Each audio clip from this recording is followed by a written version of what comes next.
হরিশ্চন্দ্রপুর এক ব্লকের বড়ই গ্রাম পঞ্চায়েতের বারোঘরিয়া অঙ্গনবাড়ি কেন্দ্রে শিশু ও মহিলারা বুধবার দুপুরে খাবারের দাবিতে বিক্ষোভ প্রদর্শন করে।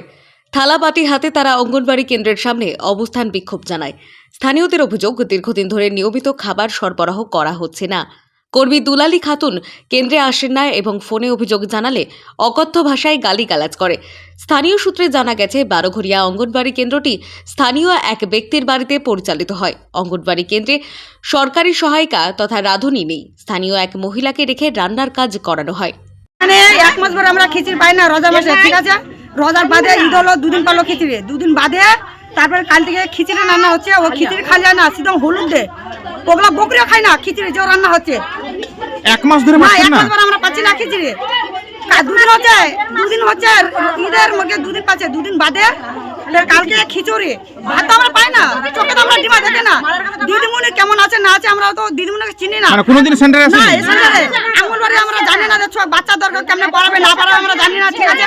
তারপরে এখানে বাড়িওয়ালা আছে, বাড়িওয়ালা কি করছে, এখানে খিচুড়ি লিবার না হলে এখান থেকে ভাগা যান। এখানে গার্জেন আমাদেরকে ভাগা দিচ্ছে।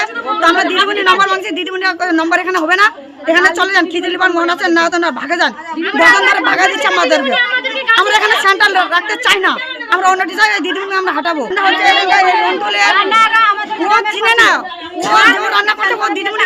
মানে রান্না করার জন্য রাঁধুনি আছে এখানে। তো ও কি বলছে? অভিযোগ, প্রায় 15 দিন ধরে খাবার বিলি বন্ধ রয়েছে। মাঝে মধ্যে খিচুড়ি দেওয়া হয়, তবে তা খাওয়ার যোগ্য নয়। কোনোদিন ভাত দেওয়া হয় না। মাসে 1 থেকে 2 দিন ডিম দেওয়া হয়, তাও আবার পচা, দুর্গন্ধযুক্ত। বুধবার দুপুরে খাবারের দাবিতে কেন্দ্রে মহিলারা বিক্ষোভ দেখালে সেই বাড়ির মালিক অঙ্গনবাড়ি কর্মীর পক্ষ নিয়ে বিক্ষোভকারী মহিলাদের গায়ে হাত দেওয়ার অভিযোগ ওঠে।